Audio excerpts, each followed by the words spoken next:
Is it time to party like it's 2018? Syracuse football sure hoped that East Hartford was the spot where it snagged a 2-0 start to the season for the first time in 4 years. Find out if the Orange turned back the clock on a former Big East foe. And is it too early to claim Syracuse as a soccer school? Both teams on campus are off to historic starts, and they kept rolling this past week. The men's team with a big conference win, and the women doing their job against a couple in-state foes. We'll show you how it went down. Now, Nick, let's keep it on the pitch. SU women's soccer kept it close to home in search of quite the milestone, a chance to win more games than it had over the last 2 seasons combined. The only question that remains, are we witnessing history? No more waiting. It's on the bench, and it starts right now.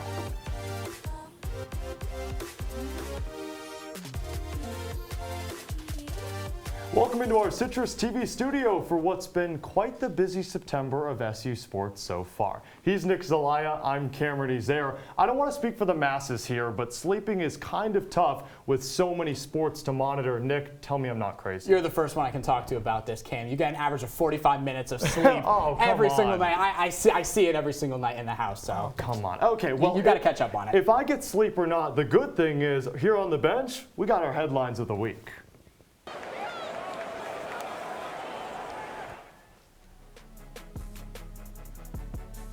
Following a dominant performance over the weekend, a pair of SU football players garnered conference and national honors. Left tackle Matthew Bergeron won ACC Offensive Lineman of the Week after allowing just 1 quarterback pressure while playing over 80% of the snaps. And the guy who was protecting, QB Garrett Schrader, was named one of the Davey O'Brien Great 8 Performers of the Week. This national accolade automatically places him on the Davey O'Brien Award mid-season watch list, honoring the nation's most outstanding quarterback.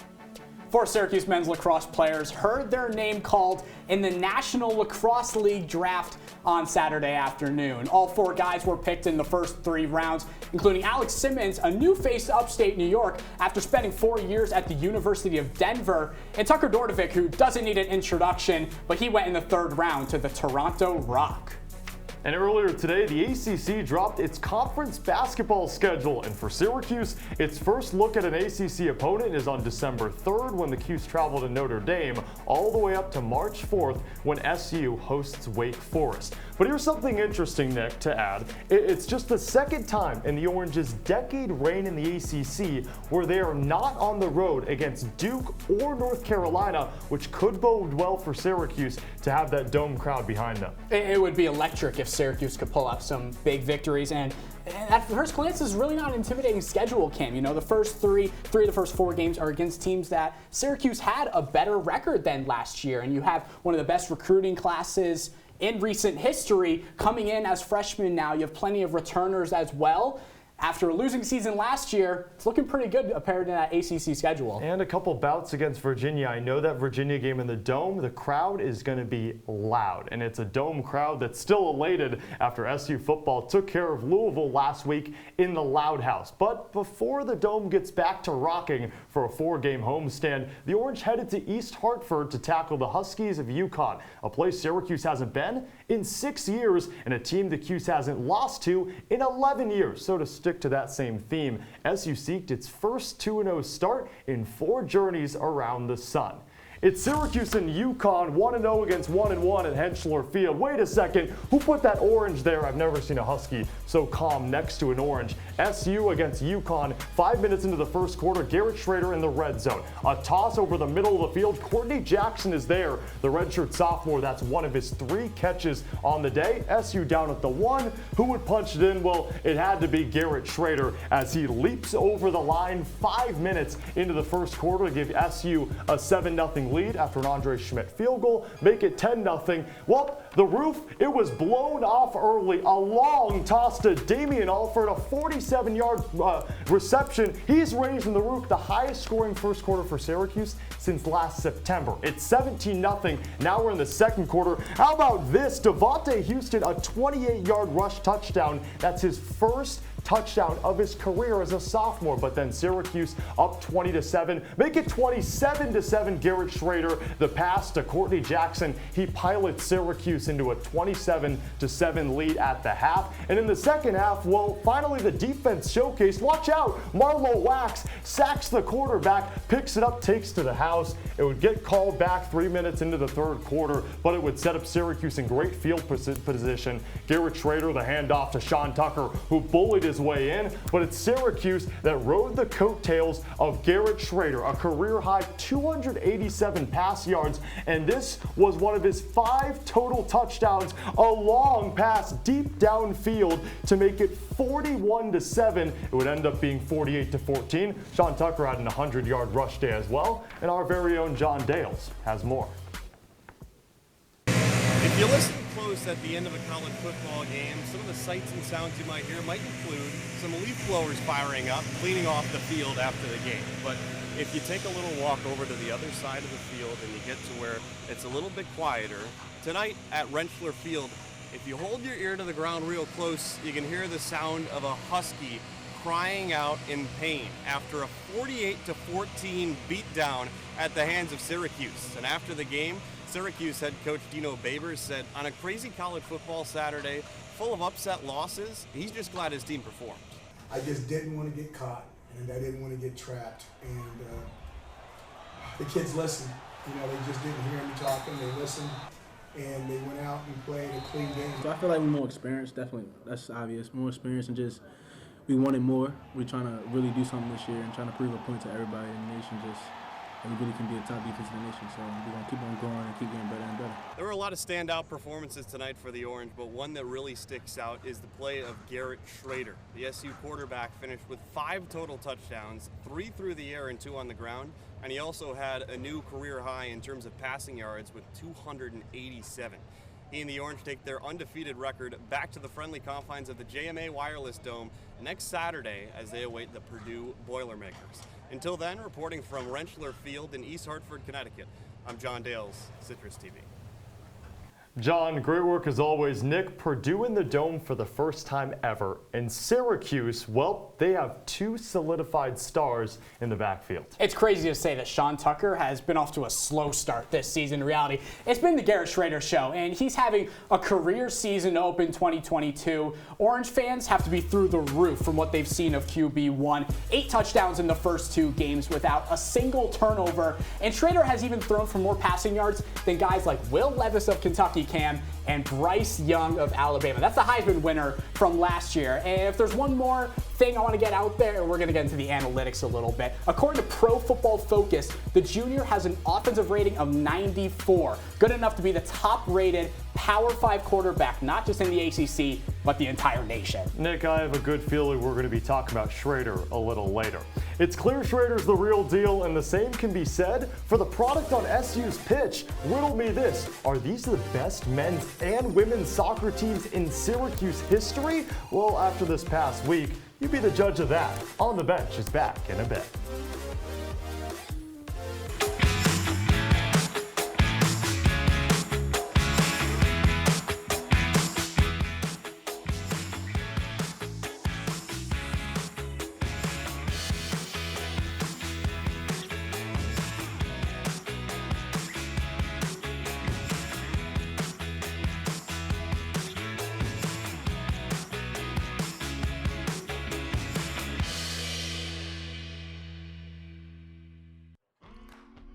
Here's to the straggly ones, the lopsided ones, the first ones, the I miss my beard ones. But hey, I look good with this ones. But no way he's grown that in the weak ones. The black, brown, red, and gray ones. That one. The itchy ones. The never forgotten ones. The ones grown by Dad. The ones grown for Dad. The started late ones. The absolutely filthy ones. The drawn on ones. The finger ones. The pin ones. The I nearly didn't do it this year ones. And the yeah, why not ones. They all raise awareness, raise funds, start conversations, and save lives. Because whatever you grow will save a bro. Learn more at Movember.com.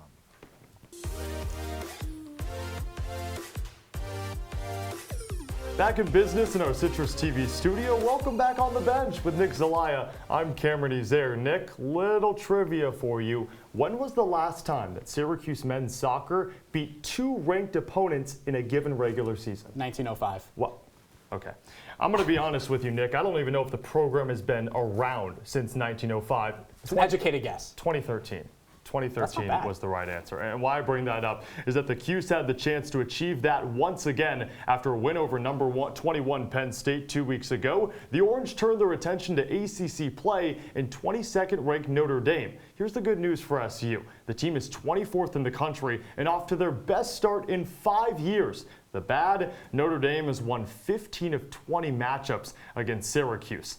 But that's the past and the present. The Orange down the reigning ACC champs at SU Soccer Stadium, and the scoreline doesn't represent just how dominant Syracuse was. Although the only breakthrough came 21 minutes in, courtesy of Gianna Leibold, the Orange outshot the Irish 22-3 and 9-1 in shots on goal. This offense looks unstoppable, outscoring opponents 10-1 through 5 games, with one newcomer in specific taking an unconventional route to lead this team in that direction. As a new season kicks off for Syracuse men's soccer, head coach Ian McIntyre has to deal with replacing DeAndre Kerr, his leading goal scorer from a year ago. To do so, he went looking in the transfer portal, where he found Nathan Opoku, a sophomore who grew up in Ghana and spent his first year of college soccer playing with Lindsey Wilson College, an NAIA school in Kentucky. For Opoku and the Orange, the fit couldn't have been better and the timing was just right. We're looking for players wherever we can find him, and heard about him and heard about the success he was having, and that he was a player that was interested on potentially moving on. Now, the timing was also important, losing DeAndre and graduating Manel as well. It was important to kind of have the right players of the ability of Nate that could come in and immediately complement the good young players that we had coming through. Before I came here, I spoke to the coaches, so I knew the style of play here, and I thought I was going to fit in, and which I do, and I think I'm coachable, so I try to adjust and fit into any style of play, and everything has been on point so far. On point is an understatement. For Opoku, he's tallied 3 assists and 2 goals through his first 5 games, helping the Orange to a 4-0-1 start, the best start in school history since 2016. And Opoku's stats have drawn the eyes of many around the nation. I think what's so dangerous is that he's good at a lot of things. He can play back to goal, comfortable laying the ball off for people. He can play facing a defense, running at people. He has step overs. He has combination play he can do. And he's good running off the ball, running in behind people. So those are 3 really dangerous ways to hurt people. He's showing the capability to be the kind of forward who leads an ACC contender, and that's really, really encouraging. Opoku and the Orange look to add to their impressive resume at home Tuesday against Niagara. Kickoff is scheduled for 7 p.m. Reporting from outside the SU Soccer Stadium, I'm Andrew Sullivan, CitrusTV. Nathan Opoku, what a great story. Andrew, great work as always. Now switching gears to Syracuse women's soccer, the Orange, winners of 4 straight, heading into their 10th all-time meeting with a team just an hour down the road, the Binghamton Bearcats. And make it 5 straight. Jenna Tivnan and Aaron Fleury, the goal scorers for Syracuse, and with 5 consecutive wins, you're probably wondering, when was the last time that happened? What about the fact that this string of 5 wins is more than the Orange have had in a single season since 2017?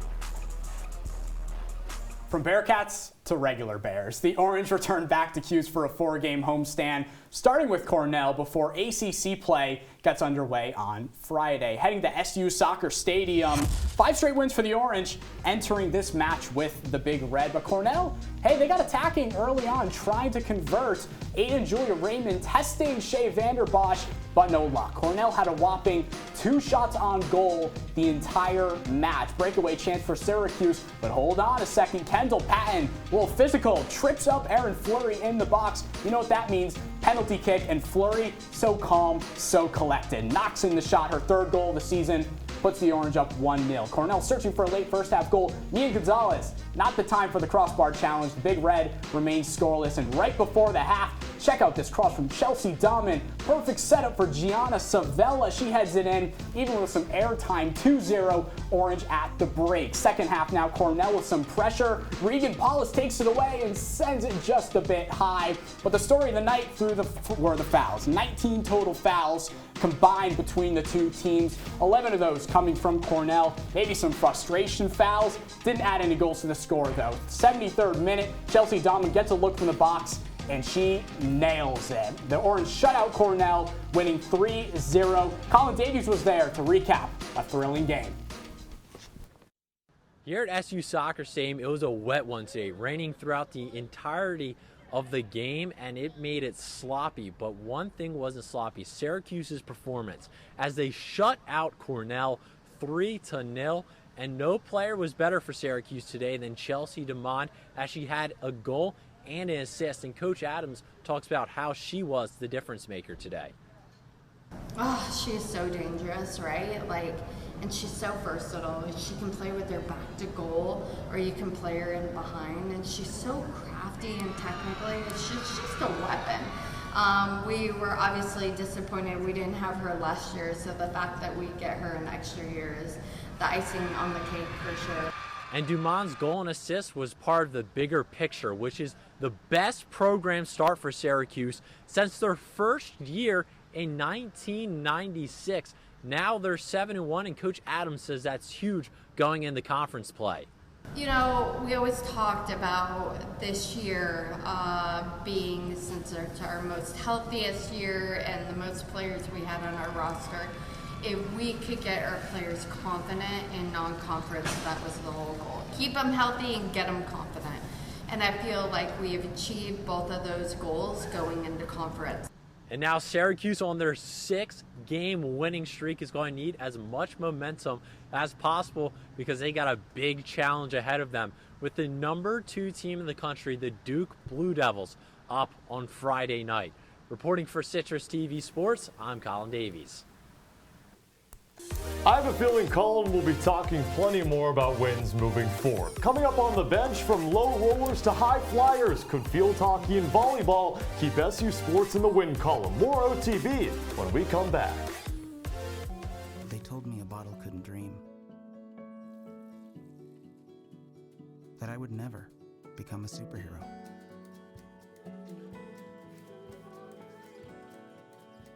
But I learned how to fly, just to come back in a new disguise and be the hero that I've always wanted to be.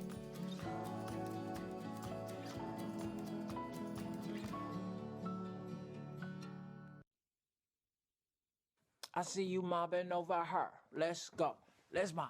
Let's crawl. Let's crawl. Let's crawl. Hey, yo, we mobbing. Come on, girl. Let's crawl. Hey, yo, let's crawl. Hey, yo, let's crawl. Hey, let's crawl. Hey, yo, let's crawl.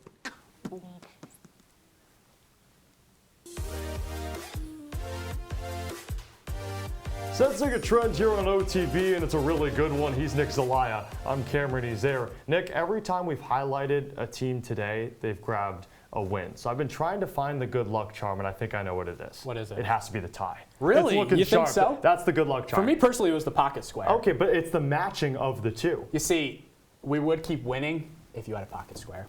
Maybe that's for next show. Maybe. Actually, we'll do that. Let's lock it in. We're We'll cementing it now. That's for next show. And if you don't hold me to it, then I don't know if the Dubs can continue.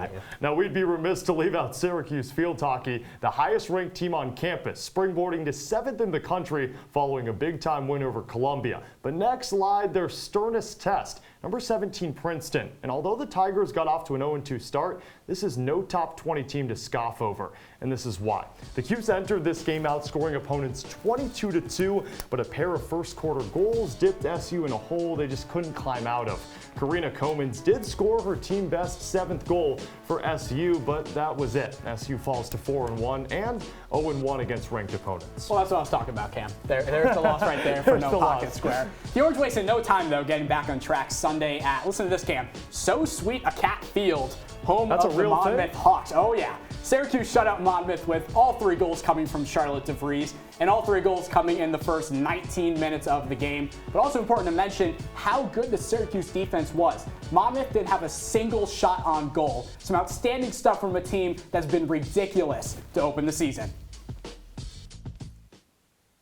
Yeah, Nick, the Syracuse field hockey team is off to a great start, and who better to talk about it than our Citrus TV field hockey beat reporter, Skylar Wilkes. Skylar, how's it going? It's going great, Cam. How about yourself? I'm doing great, and so was Syracuse field hockey at the end of last season, made it all the way to the Elite Eight, but then 9 faces out the door. Good thing, 9 faces come in, 6 of them playing significant minutes. What type of contributions have these newcomers made? Well, they've made some great contributions, contributing to over half of the team's points. 3 of the top 5 points leaders are newcomers in Lika Legangers and Joy Harmon. And you can't forget the team's leading assister is freshman Lana Hamilton with 4. I think they've all really exceeded head coach Ange Bradley's expectations. This is coach and Ange Bradley that I think I've heard through the grapevine that she thinks this could be one of the most prolific offensive years for her SU field hockey team, rivaling the 2008 year in which her team scored a program record 116 goals. What's made this offense so good? Well, I think it really starts with the passing. The team has assisted on 21 of the 26 goals they've scored this season. And you can't forget about the depth as well. For the first 4 games, at least 4 women have scored in each of them. So they're not just getting production from the top with Karina Comans and Charlotte DeVries. It's coming from all over the roster. So you've got newcomers, and how about the upperclassmen as well? Charlotte DeVries is a staple on this team, but over the past couple of years, her career hasn't really taken the turn that we all expected, but she just had a hat trick, her first since her freshman year, and she's already totaled the amount of goals she scored last season, this season, through just 6 games. What's changed in Charlotte DeVries' game? Well, she's shooting a lot more, but she's also shooting more efficiently. Her shooting percentage is up double from what it was a year ago. So she's scoring, but she's scoring at a more efficient clip, which contributes to all the success. And it definitely doesn't hurt when you're playing alongside Karina Comans, who attracts all that attention. So what I'm hearing from you is this SU field hockey team probably going to be really good. This is Skylar Wilkes, our Citrus TV field hockey beat reporter. You can follow him on Twitter at SWilkes04 for continued coverage throughout this SU field hockey season. Skylar, thanks so much. Thank you, Cam.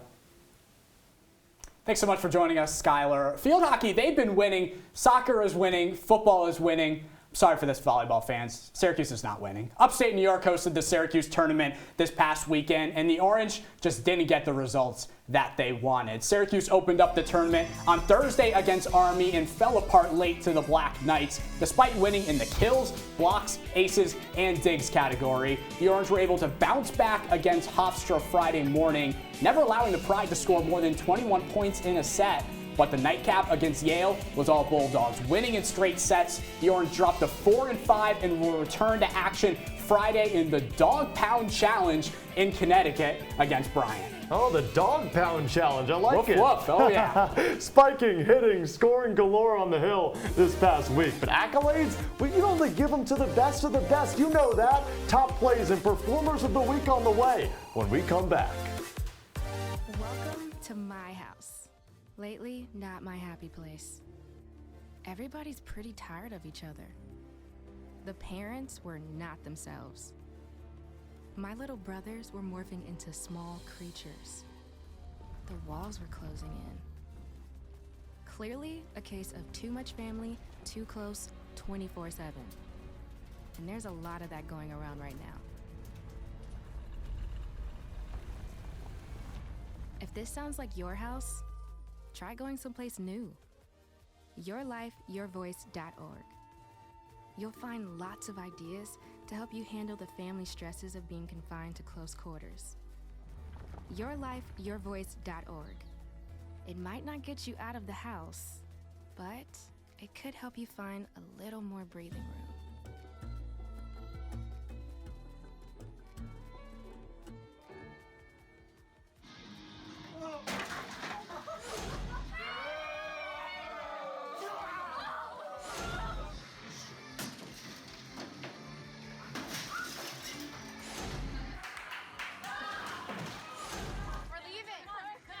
Most party fouls are pretty dumb.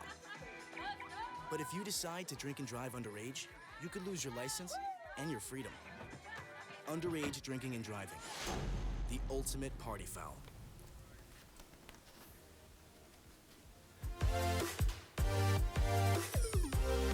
Time to close things out here on the bench. That's Nick Zelaya. I'm Cameron Ezeir. Nick, 5 favorite words in sports. No, I'll give you 4. Syracuse, Broncos, Lakers, Mets. Oh, that works for me. Very interesting. I was thinking on the benches, top plays. That Let's works roll too. them. That works. Top play number 3. And we're going to start, well, I mean, there's only one place that we could start. It's on the soccer field. Look at this cross. Watch this header. Goes in. Gianna Savella. She leans left. She puts the ball right. And ooh la la, that one goes into the back of the net. That was goal number 2 against Cornell.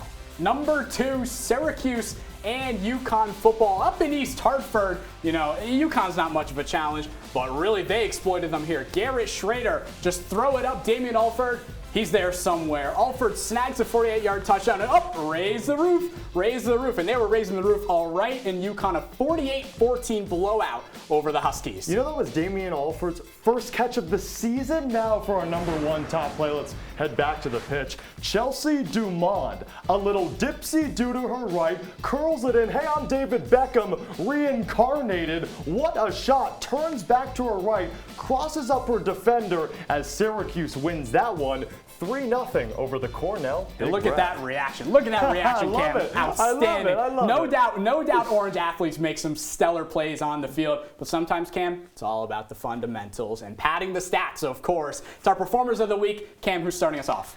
I mean, you have to start with one player and one player only. Our first performer of the week deserves a hat rather than a trophy after recording her 2nd collegiate hat trick and first since her freshman year. It's Charlotte DeVries. The senior scored all 3 of SU's goals in a win over ranked Monmouth. Also good to add that all 3 were in the first half. Number 2, Cam, you know, we're going to shift to the women's soccer team. Shout out to them. 7-1. Best start since the first year they were ever existing, 1996. I wish we could give out 11 performers for this team, but the rules are 1. So let's go with forward Aaron Fleury, who scored in both games this past week, a crucial second-half goal against Binghamton and a PK against Cornell. She missed all of last season with an injury and now is SU's leading goal scorer. The Orange are having their best start to a season in program history, so safe to say Fleury and plenty of her teammates will be back on this list later in the fall. Performer of the week, numero uno. Let's add a little Drake to this one. He went back to back. 2-time performer of the week, Garrett Schrader. What a masterful game he had against UConn. 287 passing yards. That's a career high. 5 total touchdowns. That ties a career high. Oh, and he was the highest graded Power 5 player in all of college football by PFF. And if you're not aware of that metric, in short, Nick, he's really good. That's exactly what Garrett Schrader is. Quick question for you. Yes. How many times are we going to see the names Garrett Schrader and Sean Tucker on the performers of the week this season? I think we might see them 6 or 7 times. I wouldn't be surprised. Really? The bearded maniac and Garrett Schrader, and yes, I'm coining that nickname. He's going to be on it a couple more times than Sean Tucker. He's Sean Tucker. You got to be pleased with his performance. Absolutely. That's Sean Tucker. That's Garrett Schrader. We'll probably see him in a bit. That's Nick Zelaya. I'm Cameron Ezeir. For our producer, Jesse Cook, we thank you so much for joining us here on the bench. We appreciate it. We can't wait to catch you next week. Get ready for Images of the Week. Let's ride.